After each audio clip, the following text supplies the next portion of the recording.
Happy birthday to professional wrestler Val Venus, four-time NBA champion and Basketball Hall of Famer Shaquille O'Neal, and happy 50th birthday to legendary Philly hip-hop artist Beanie Sigel. It's your boy X-Man 1991 back again with the most anticipated waited video. I'm here to reveal to y'all my top 20 best albums of the year 1994. Why am I making this video? And I'm sorry that it took me so long to finally put this video out. It reveals to y'all my top 20 best albums that's going to be 30 years old this year or that's already 30. I tried to do it on Monday. I was too damn tired. I tried to do it last night and I was also too damn tired. But here I am, finally here to reveal to y'all my top 20 best albums of the year 1994. Shout out to everybody that's turning 30 years old this year, including Beanie Jean 94. So before I go to the actual list, let's read the honorable mentions. Da Brat Funkdafied. Warren G, Regulate G-Funk Era. Craig Mack, Project Funk the World. Portishead, Dummy. Hole, Live Through This. Thug Life Volume 1. Common, Resurrection. And Fugees, Blunted on Reality. If I find any more albums from 1994, I will definitely put them as my honorable mention. But let's get to the actual list. Number 20. Birthday Boy, Shaquille O'Neal, Shaq Fu The Return. Why did I put Shaq's second album really low? It's because it wasn't successful as his first album, but it definitely got a few bangers.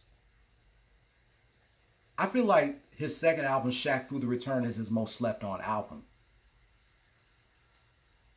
And at least it was certified gold. It has a lot of bangers like No Hook, New Walk to C.I., My Style, My Stilo, and Biological Didn't Bother. The original version and the G-Funk version. Definitely has great production, of course, from RZA, Warren G, Def Jeff, Redman, and Erick Sermon. Also, an incredible guest appearance from Redman, Erick Sermon, Method Man, RZA, and Def Jeff, and Keith Murray. So the Birthday Boy's second album is my number 20 best album of the 90s, of 1994. I feel like that's his most slept on album. Especially that song No Hook he did with Meth and RZA. And RZA did a phenomenal job with the beat. So Shaq Fu The Return is my number 20. Not only do I have hip-hop albums on this list that came out in 94, I also have some R&B albums and a few rock and roll albums. Number 19, Mary J. Blige, My Life. This album right here, this is when Mary was going through drugs and alcohol, a deep depression, and an abusive relationship.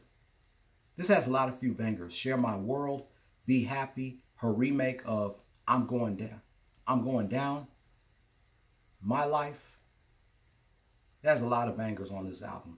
And I'm sorry that Mary had to go through that shit while she was making this album.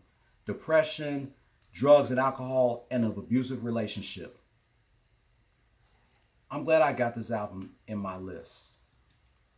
It's not my favorite album by MJB, but it's a classic. I'm glad I got it on this list.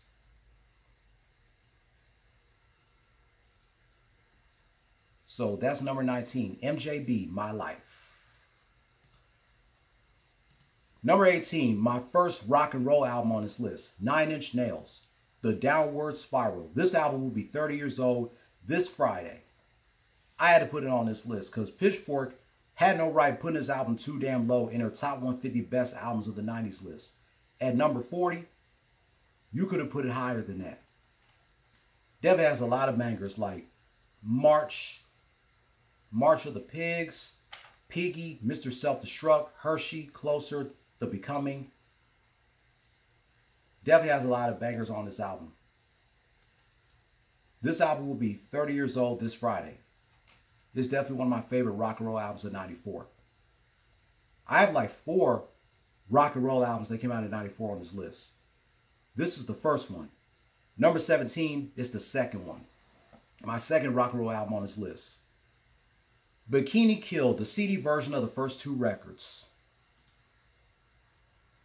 This album right here deserves more respect. Getting back at Pitchfork for putting this album at number 80 in their top 150 best albums of the 90s list.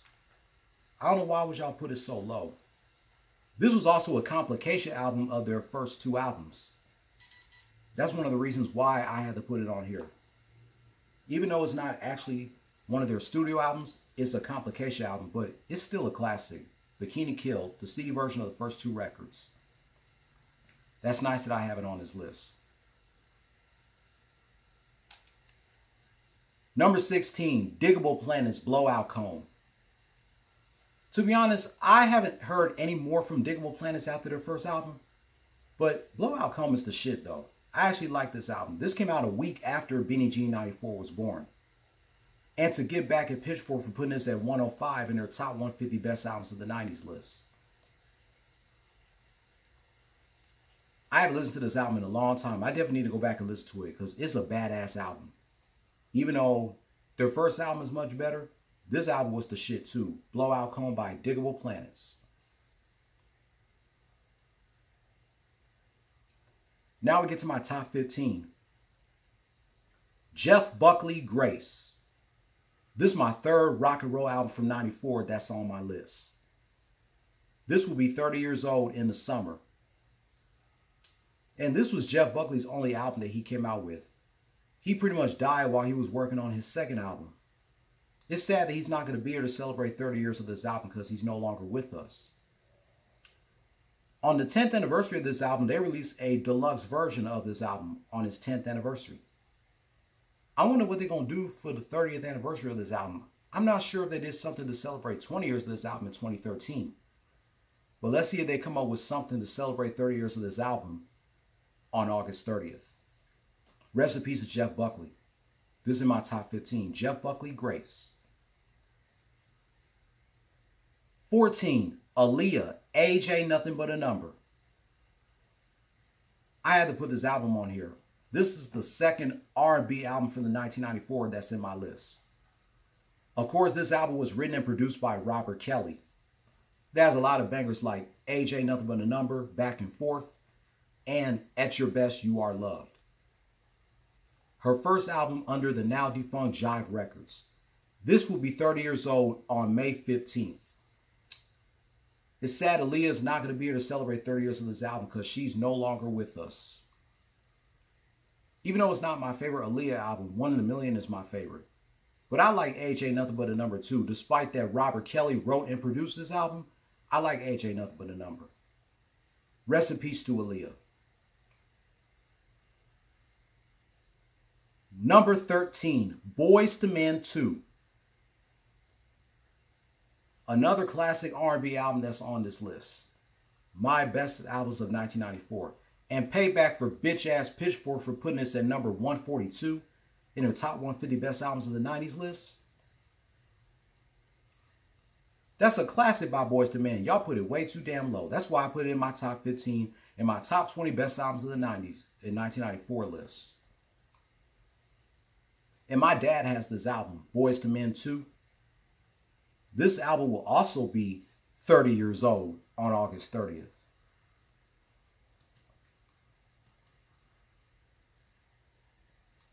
Big ups to Boyz II Men. I'm glad I put this album in my top 15.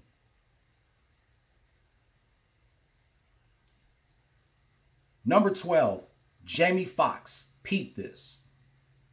Many of y'all didn't know that Jamie Foxx's first album was released in 1994, not 2005. His second album, Unpredictable, was released in 2005, but Peep This was his first album. Even though the album didn't do so well, it's still a classic. Another album that will be 30 years old this summer.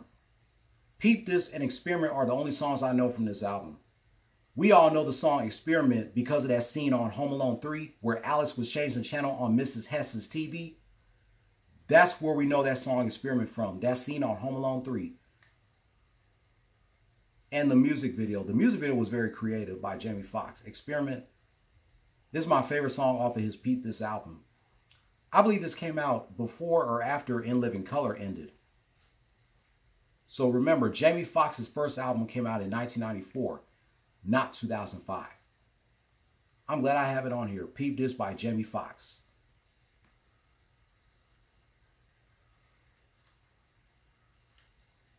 Number 11. I know this is going to put a smile on Derek S.'s face because I got this album on this list. Green Day Dookie. Payback for punk-ass Pitchfork for putting it at 111 in their top 150 best albums of the 90s list. That's why I put it at number 11 in my list of the top 20 best albums of 1994. And this has a billion streams on Spotify. Has a lot of bangers. Having a Blast, Burnout, Chump, Welcome to Paradise, Basket Case, Pulling Teeth, Long View, She. It's a classic by Green Day. This is the last rock and roll album that's on this list. Congrats to Green Day on 30 years of this album. This is my number 11. Now we get to my top 10 best albums of 1994. Another that came out a week after Beanie Jean 94 was born. Scarface The Diary at number 10. It's not my favorite Scarface solo album, but it's definitely one of my favorites. And I love the album cover of it. It's a picture with a casket on it. With the diary. I love that album cover. The Diary by Scarface. Has a lot of bangers like I Seen a Man Die. And his version, the 94 version of My Mind's Playing Tricks on Me. Big ups to Scarface. I'm glad I got his album, The Diary, on here. And Payback for Pitchfork put it at number 54. Yep. This came out the same day as Diggable Planet's Blowout Comb, October 18th of 94. Not my favorite Scarface solo album, but it's definitely badass.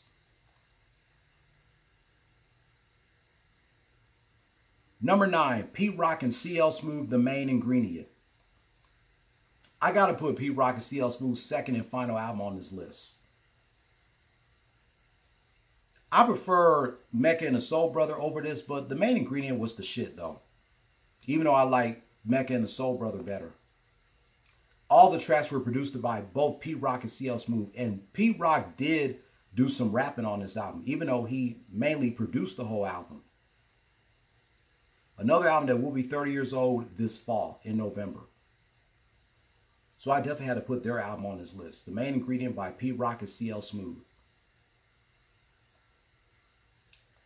Number 8, M.O.P. To the Death.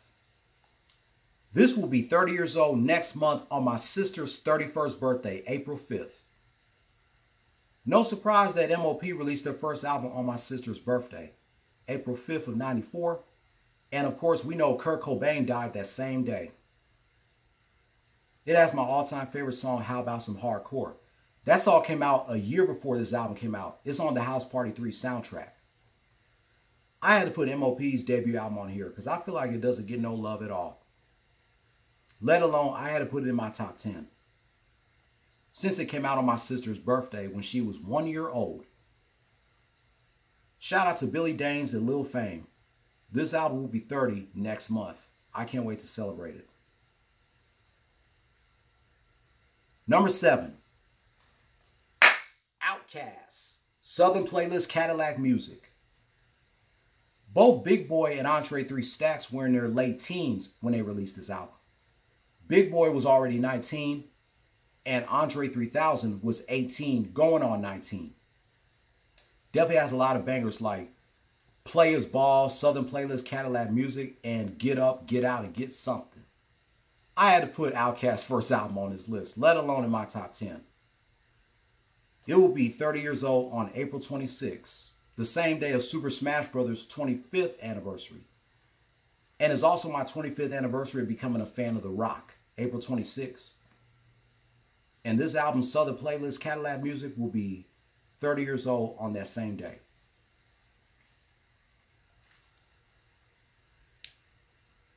Number 6, Coolio, It Takes a Thief. Definitely has a lot of bangers, such as Ugly Bitches, my second favorite song by Coolio, Fantastic Voyage, and County Line. It's sad that he's not going to be here to celebrate 30 years of this album because he's no longer with us. But it's not my favorite album by Coolio. Even Gangsta's Paradise is my favorite album from him. But I like It Takes a Thief too. I'm glad I had to put it in my top 10 of my favorite albums of 1994. Rest in peace to Coolio. It's sad that he's not going to be here to celebrate 30 years of this album. Now we get to my top 5 best albums of 1994. My number 5 is a tie. Method Man, Tical, and Redman, There Is a Dark Side. Starting with Tical. A year after the successful and the release of Enter the Wu-Tang 36 Chambers, Meth became the first member of Wu-Tang to release a solo project, which is Tical. Has a lot of bangers like Meth vs. Chef, the Method Man remix, Bring the Pain, of course. Definitely has a lot of bangers. And it sucks that they did not put this album on this list on any of the albums from the 1990s. That's why it's in my list of my best albums in 94.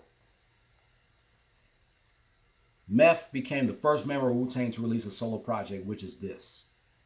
This album will be 30 years old in November on the 15th. This album will be 30 a week after Tical turns 30. Redman, There Is a Dark Side. This album wasn't as hype as his first album, but There Is a Dark Side is my shit. Definitely got a lot of good songs on there. And also great production by Eric Sermon. I feel like Redman was going through his dark side, which is why he named his album There Is a Dark Side. But that album is Bananas by Funk Doc. There Is a Dark Side. Definitely one of the best albums of 1994. I had to put it in my top 5. Definitely. So that's number 5. Method Man, Tical, and Redman, There Is a Dark Side. Number 4 is also a tie. One of these albums will be 30 this Friday. Gang Starr, Hard to Earn, and TLC, Crazy Sexy Cool. Starting with Hard to Earn. This was Gang Starr's first album with a parental advisory sticker. It's my favorite album from them. Has a lot of bangers like Code on the Streets, DWYCK, and of course my favorite song of all time by Gang Starr, Mass Appeal. Rest in peace to Guru. Shout out to DJ Premier. It's my favorite album from Gang Starr. Even though Moment of Truth to me was their best album, Hard to Earn is my favorite by them. Because it was their first album with a parental advisory sticker on it. So let's talk about TLC, Crazy Sexy Cool. This album right here, TLC, Crazy Sexy Cool, there was a lot of things going on with TLC around this time. Of course, we know Left Eye was dating former NFL player Andre Rison. And of course, Chili was going through a relationship with what's his name? Dallas Austin. And of course, T-Boz was going through her battle with sickle cell. Has a lot of bangers like Creep and Waterfalls. And to get back at Pitchfork for putting us at number 42 of their best albums of the 90s list. That's why it's in my top 5. When it comes to my favorite R&B albums or my favorite albums for 1994, it's in my top 5. Shout out to T-Boz and Chili, and rest in peace to Left Eye. This will be 30 years old as well on November 15th. Now we get to my top 3. This is also going to be 30 years old on November 8th in November. Keith Murray, The Most Beautifulest Thing in This World Is Just Like That, I Get In Ya.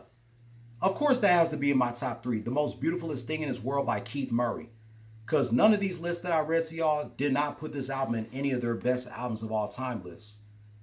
Whether it's albums in general, from different genres, or just hip-hop albums, Keith Murray, The Most Beautifulest Thing in This World is not on any of those lists.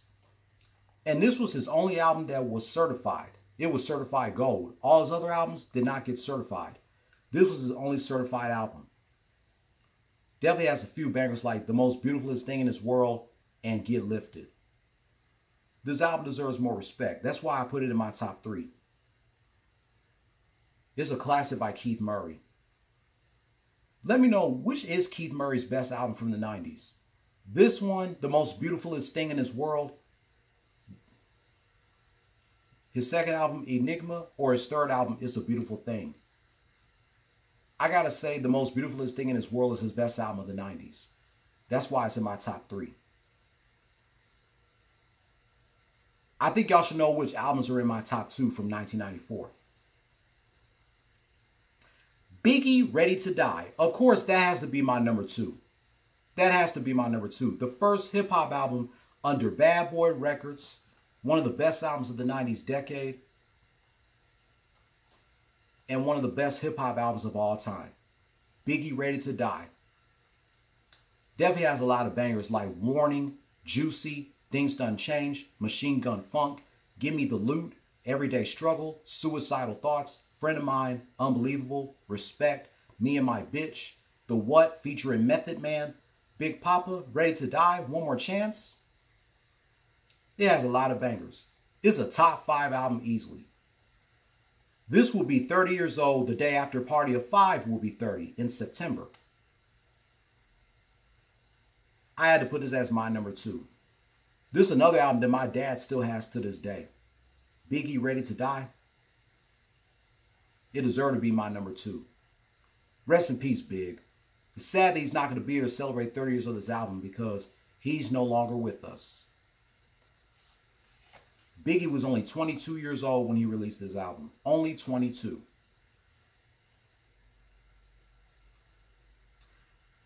I don't have to look at my notebook to tell y'all which album from 1994 is my number 1. You all should know what my number 1 is.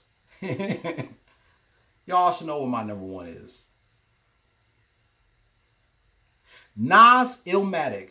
Come on, guys. You all should have known Illmatic was going to be number 1 on my list of my best albums in 1994. Y'all should have known that Illmatic was going to be number 1. I bet in the back of y'all minds, y'all saying X is putting Nas, Illmatic as his number 1. Of course it's my number 1 best album in 1994. Because these dumbass companies that put Nas, Illmatic on their list of the best albums of all time, whether it's from different genres or just hip hop, they never put it in the top 5. That's why it's my number 1 best album in 94. Nas was only 20 years old when he released this album. And then in September, he turned 21 the day after Ready to Die came out. Has a lot of bangers. New York State of Mind, The World Is Yours, Life's a Bitch, Halftime, Memory Lane, Sitting in the Park, One Time for Your Mind, One Love, The Genesis, Represent, and It Ain't Hard to Tell. That is easily my number 1. This will be 30 next month on April 19th. So to get back at these companies for not putting this album in the top 5, it's in my top 5 when it comes to the best albums in 94. My best albums in 94. Or is my number 1. Big ups to Nas. This album deserves more respect. And it has a 5 mic review. That's why I put it as my number 1. Because this is obviously the best album in 1994. With Biggie's Ready to Die becoming the second best album in 1994. Hip hop wise. Nas, Illmatic is my number 1 best album in 1994. That wraps up my top 20 best albums of 1994. Next, I'm going to reveal my top 20 best albums from 1999. All the albums that's turning 25 this year, or that's already 25, I'm going to work on that list next. And I'm still going to reveal all the other lists from Pitchfork, Beats Rhymes List, Billboard, and Rolling Stone in the future, soon. Just be patient. If you're new here, hit subscribe, hit that notification bell for my next video. Give this video a thumbs up, leave your comment down below. While I'm uploading this video, I'm going to work on another video. Right now, we're about to reminisce 21 years of a one-on-one match between A-Train and The Undertaker from the March 6, 2003 edition of SmackDown. So I'll see y'all in a minute. Play stupid games, win stupid prizes. No more talk.